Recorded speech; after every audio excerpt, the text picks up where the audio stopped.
reality.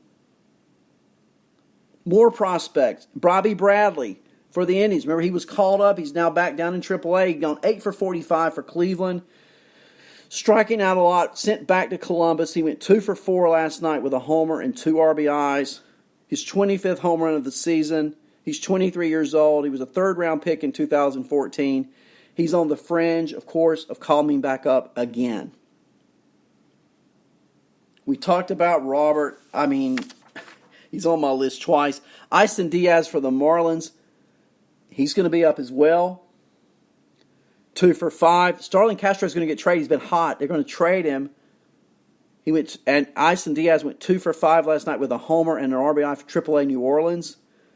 It was his 23rd home run of the year. He has a 7-game hitting streak. He's 23 years old. He's batting .306 with 23 homers. That's a career high. He had 20 that he hit in 2016 at Class A. He's not really a great defender at second base. He doesn't have a good arm. He'll have to play second base. But with the way he's hitting, he's coming up to Miami. Phil Chaffee, who is this year's Razor Raymond Laureano? Well, I think it could be Diaz. Of course, he's not going to be on a playoff type team. And that's why I think Lux is a player to go get. Because they could use that spark. They could use that for the playoffs. Because the Cubs, yes, the Cubs are hibernating right now. It's that time of year. And the Cubs are going to wake up in the playoffs. And they've stocked their team well. And when that little bear wakes up in Chicagoland, look out. And the Dodgers know it. Speaking of little bears, Cole Redder, the number 5 prospect, went 2 for 4, 2 homers and 3 RBIs for Class A South Bend last night. He went deep into 2nd and 6th innings, first 2-homer game of his career. He's 19 years old.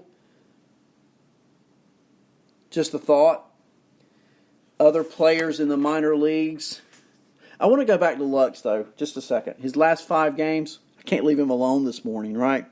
His last 5 games, 2 for 4 and a homer, 1 for 3 and a homer, 4 for 5 and a homer, 2 for 4 and 2 homers, 4 for 4 and a homer. Did you get all that? So let me give it to you. 20 at-bats. This makes for easy math, right? 20 at-bats, 11 hits. That's a .550 average over his last 5 games. And he's hit 6 home runs in those 5 games. We can stretch it out even more. I told you, 15 games at AAA. He's hitting .532, a .580 on base, a 1.081 slug. Wow. Giants' Joey Bart, their number 1 prospect. Heard of him before, anyone? He's the number 19 prospect in all of baseball. He went 2 for 4 last night for Class High A Advanced San Jose with 2 home runs and 3 RBIs. He's been hot. He was a 2018 first rounder. Multiple hits in 4 of his past 6 games and 9 homers on the year. Luis Urias, the number 2 prospect. I spoke of him earlier. He went 1 for 4 with a homer and 2 RBIs last night for San Diego's AAA affiliate El Paso. A lot of prospects. Let's talk about some games for today, shall we? It's Friday, July 19, 2019. And as we start today at 2:20, the Padres are at Wrigley Field, the friendly confines. Lauer against Lester. And as far as Cub batters against Lauer, no Cub current batter has more than 2 at-bats off of Lauer. So it's not really fair to talk daily fantasy with you with those kind of numbers. But I can talk about Padre hitters against John Lester. Eric Hosmer is 6 for 19. That's a .316 average career-wise off of Lester with a home run and a triple. Ian Kinsler is 10 for 37. That's a .270 average with 2 doubles and 2 homers off of Lester. Those are 2 players to look for that probably, especially Kinsler, could be on the cheap today in fantasy, daily DFS. The next game I'll go to, and I don't have stats on all of these teams, so just bear with me. I've got the Colorado Rockies at the Yankees. For Colorado against J-Hap, that's right. Daniel Murphy has gone 4 for 10 in his career with 2 doubles and a home run. It's a 400 clip. Iannetta, the catcher, 4 for 11 with a double and a home run. That's a 364 clip. That game is at Yankee Stadium tonight at 7:05. Again, Freeland against Happ. Now, Freeland comes into the game. I don't have any Yankee stats, but I can give you some Freeland stats on the year. He's 2-6 with a 7.39 ERA. So if you're playing daily fantasy, I'm liking me some Gio Urshela at third base tonight. You've got the left-righty kind of situation. I love Aaron Judge. In fact, give me a Yankee right-handed bat that can walk up to the plate, and if he's not too expensive, I want him in my DFS lineup tonight against Kyle Freeland. The Marlins are at the Dodgers tonight. Gallen and Ryu. It should be a good pitchers matchup in Chavez Ravine.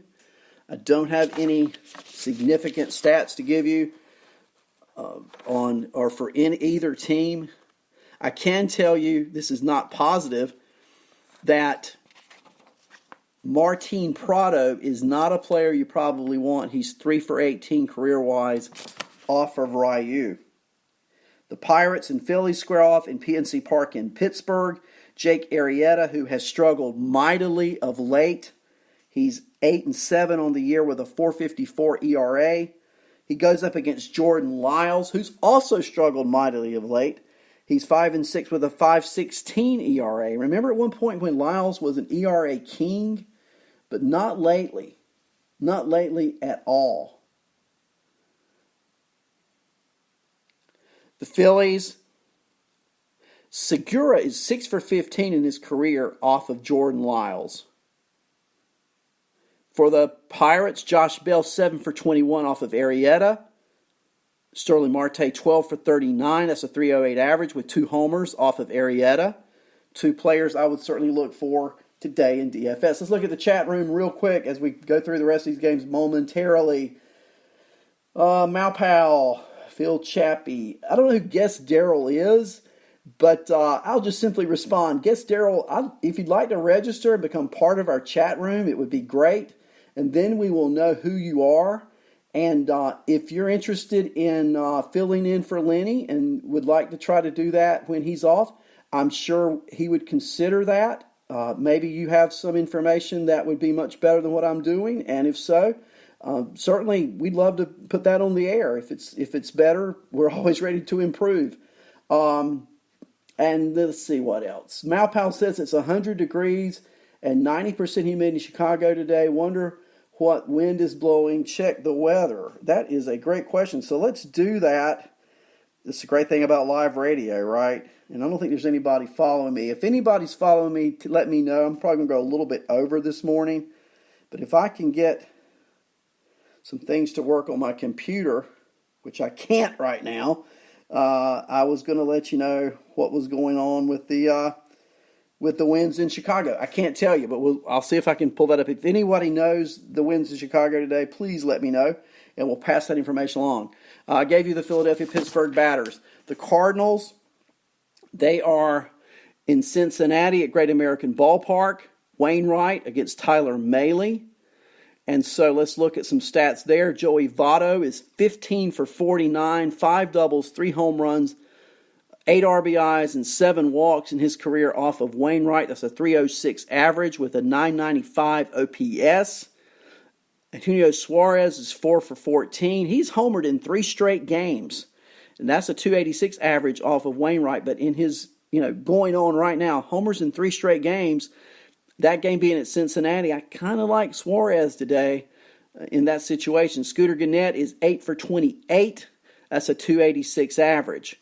For Redbirds against Mahle, not a lot of experience, but here's an interesting one if he plays, and this is an if he plays kind of guy.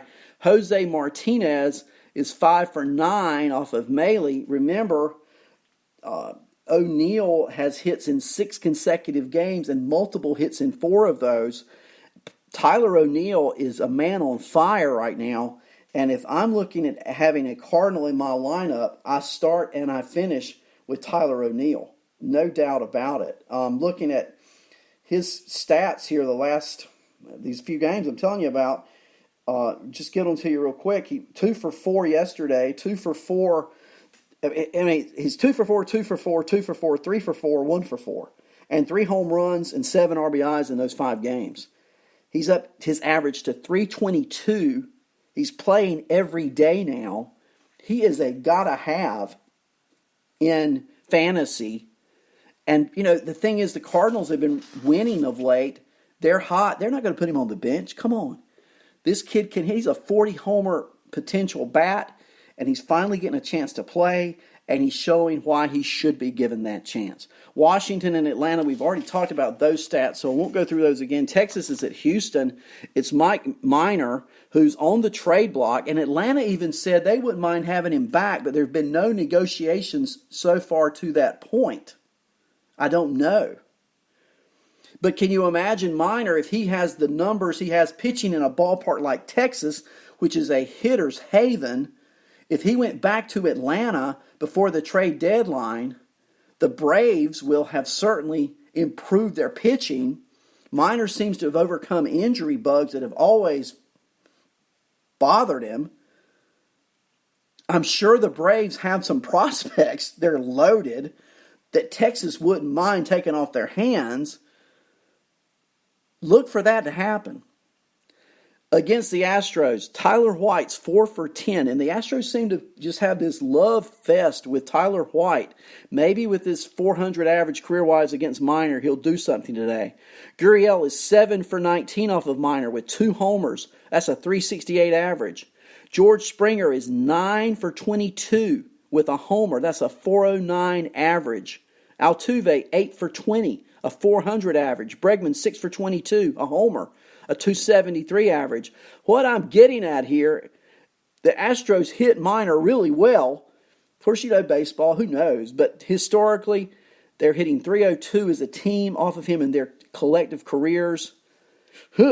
Justin Verlander, the Texas Rangers, Asdrubal Cabrera, 19 for 74 off of Justin Verlander in his career. That's a 257 average. Andrus, 19 for 59. He's my guy today. 322 off of Verlander. Sin-Soo Choo, not so much. 17 for 90. That's right, 90 at bats his career off of Verlander. Only 17 hits. That's a 189 average, so beware of Choo. I like those sample sizes. That tells me he has trouble with Verlander, and I don't want Choo in my daily today. In fact, if I've got him in a weekly situation where I can sub him out and I've got an adequate outfielder, I'm probably doing that for Sin-Soo Choo today in that game. Oakland's at Minnesota. That's Bassett against Odorizzi.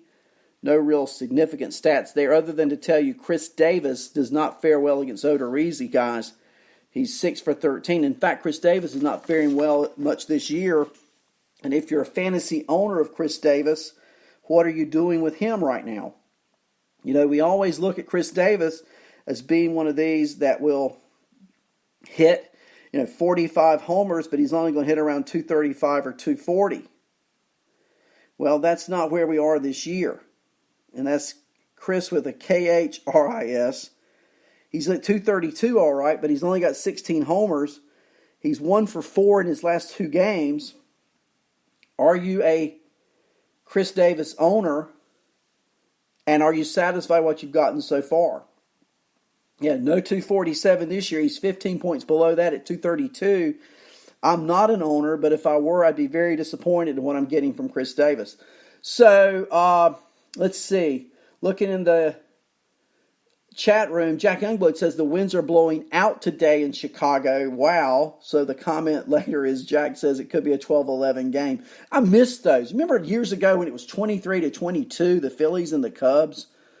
Those kind of games just don't seem to happen very often. Would that not be incredible if it did today? Milwaukee's in Arizona. The only thing I can give you from that game, Chacin pitching for Milwaukee, and Marte is 5 for 15 off of him. Marlins and Dodgers,